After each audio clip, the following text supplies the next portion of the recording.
+2 उच्च विद्यालय तोपापिंडरा PGT physics. मैं रामगढ़ जिले के अंतर्गत चलने वाले लॉकडाउन ई पाठशाला में आप सभी बच्चों का स्वागत करता हूं। उम्मीद करता हूं आप अच्छे से होंगे, स्कूल जा रहे होंगे। हम लोग लास्ट चैप्टर भौतिकी विषय के अंतिम चैप्टर को आज डिस्कस करेंगे। रिड्यूस सिलेबस के अनुसार इसमें सिर्फ हम लोगों को ब्लॉक डायग्राम पढ़ना है कम्युनिकेशन सिस्टम का। तो सबसे पहले हम लोग कम्युनिकेशन के बारे में एक बार बात कर लेते हैं कि कम्युनिकेशन होता क्या है। कम्युनिकेशन एक एक्ट है जिसमें हम लोग इंफॉर्मेशन का आदान प्रदान करते हैं, ट्रांसमिशन होता है इंफॉर्मेशन का।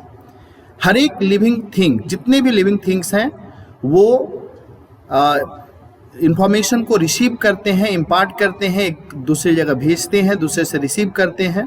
जानवरों की बात करते हैं तो वो भी आपस में इंफॉर्मेशन को आदान प्रदान करते हैं, ठीक है। और ह्यूमन बीइंग तो करते ही हैं। और हम लोग इंफॉर्मेशन को भेजने के लिए बहुत तरह के लैंग्वेज का यूज करते हैं, साइन लैंग्वेज का यूज करते हैं, ठीक है। आप सिंपल सी बात है, अगर हम लोग चेहरे में मुस्कुराहट ले आते हैं तो हमारे सामने वाला इंसान भी समझ जाता है कि सर खुश हैं। बच्चा भी समझ जाता है। बच्चे के हाव को देखकर हम लोग टीचर भी समझ जाते हैं कि उसको समझ में आ रहा है या नहीं आ रहा है। तो ये सारा चीज़ कम्युनिकेशन के अंदर आता है। उसी तरह से अगर मेरे पास कोई इन्फॉर्मेशन है और मैं अगर उस इन्फॉर्मेशन को यहाँ से रांची भेजना चाहता हूँ, पटना भेजना चाहता हूँ, तो हम कैसे भेज सकते हैं? अगर तुरंत भेजना है, मोबाइल फ़ोन के थ्रू हम बात कर सकते हैं, मेल कर सकते हैं, व्हाट्सएप कर सकते हैं, तो इन्फॉर्मेशन चला जाएगा। तो ये भी कम्युनिकेशन के अंतर्गत आता है। कम्युनिकेशन जो होता है जिसमें हम लोग एक पॉइंट से दूसरे पॉइंट तक इंफॉर्मेशन को भेजते हैं, वो एक सिस्टम के थ्रू चलता है, जिस सिस्टम को हम लोग कम्युनिकेशन सिस्टम कहते हैं। कम्युनिकेशन सिस्टम में आप बोल सकते हैं कि मेनली 3 चीज़ कंस्टिट्यूएंट होते हैं। एक ट्रांसमीटर, दूसरा कम्युनिकेशन चैनल और तीसरा रिसीवर। अब ट्रांसमीटर एंड में ही एक चीज़ लगा होता है जिसको हम लोग बोलते हैं ट्रांसड्यूसर। ट्रांसड्यूसर क्या होता है?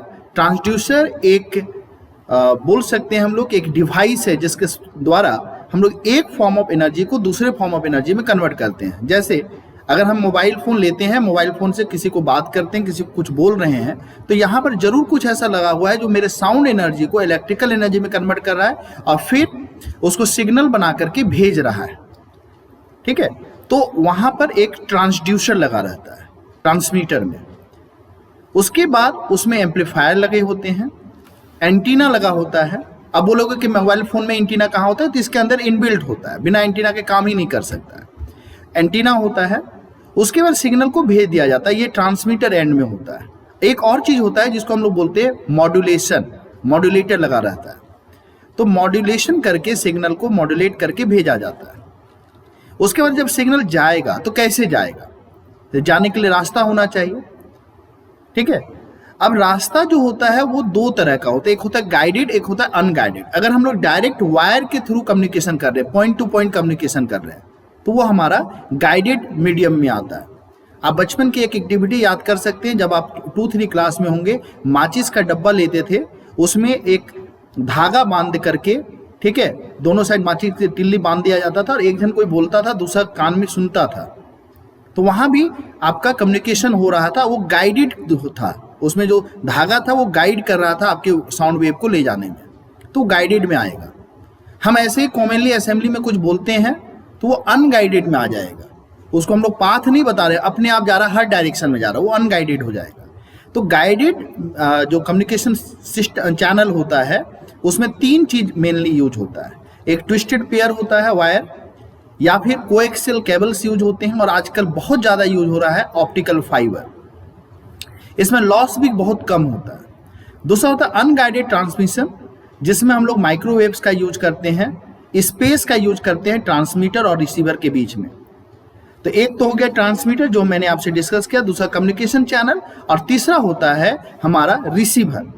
जब सिग्नल पहुंचता है रिसीवर एंड में तो वहां पर सबसे पहले एंटीना उसको कैच करता है, क्योंकि बहुत ज़्यादा डिस्टेंस कवर किया है सिग्नल, जिसके कारण उसका लॉस हुआ है।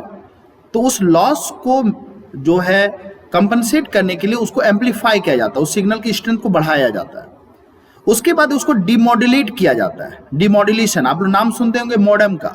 Modem is a combination of modulator and demodulator. तो उसमें डीमॉड्यूलेट किया जाता है, हमारे ओरिजिनल सिग्नल को निकाला जाता है, ठीक है। उसके बाद फिर एक एम्पलीफायर लगा रहता है और फिर आउटपुट मिलता है। जिस फॉर्म में आप देखना सुनना चाहते हैं या फिर आप प्रिंट आउट निकलवाना चाहते हैं, तो जिस फॉर्म में आप देखना चाहते हैं उस फॉर्म में रिसीवर एंड में आपको मिल जाएगा। तो ये एक ब्लॉक डायग्राम हम आपके सामने रखे हुए जो आपके स्क्रीन में दिख रहा होगा, जिसमें ये हमारा इंफॉर्मेशन का सोर्स है। ये मैसेज सिग्नल दिया, ट्रांसमीटर में ट्रांसड्यूसर लगा हुआ है, एम्पलीफायर लगा हुआ है, एंटीना लगा हुआ है, मॉड्यूलेटर लगा हुआ है, ठीक है। उसके बाद एंटीना होगा, वो सिग्नल को ट्रांसमिट किया, ट्रांसमिटेड सिग्नल चैनल के थ्रू गया, रिसीवर में रिसीव किया सिग्नल को, फिर मैसेज सिग्नल में हम लोगों को आउटपुट मिल गया जो यूजर को चाहिए। यहाँ एक और चीज देख रहे होंगे, नॉइज। नॉइज क्या है?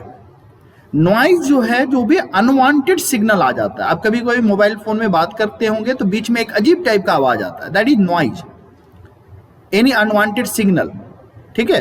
कोई भी unwanted signal which comes while propagation of the wave, while propagation of the signal, जो भी आपका कम्युनिकेशन चैनल में आ जाता है, जो एटेन्यूएट करता है सिग्नल को, डिस्टर्ब करता है, डिस्टॉर्शन करवाता है, उसको नॉइज कहते हैं, ठीक है। इसके बाद एक छोटा सा इसमें डायग्राम आपको ब्लॉक डायग्राम का ही बनाए हुए हैं, जिसमें हम शो करने की कोशिश किए हैं कि कैसे टेलीविजन पे प्रोग्राम आता है। इसमें देखिए, एक मान लीजिए ये दूरदर्शन का केंद्र है, यहाँ पर न्यूज एंकर या कोई न्यूज वगैरह पढ़ रहे हैं, उसको कैमरामैन जो है अपने कैमरा में लेता है, उसको भेज देता है टीवी स्टेशन को, टीवी स्टेशन उसको सैटेलाइट को भेजता है सिग्नल, सैटेलाइट उसको एम्पलीफाई करके वापस नीचे भेजता है, फिर नीचे जो हमारा सैटेलाइट होता है दूर में, ठीक है, उसको रिसीव करता है और हमारे मॉनिटर को देता है। ये सारा कम्युनिकेशन में हो रहा है, ठीक है। तो ये उम्मीद करता हूँ कि आपको ये वीडियो पसंद आया होगा। ये हमारा आखिरी चैप्टर था। Thank you.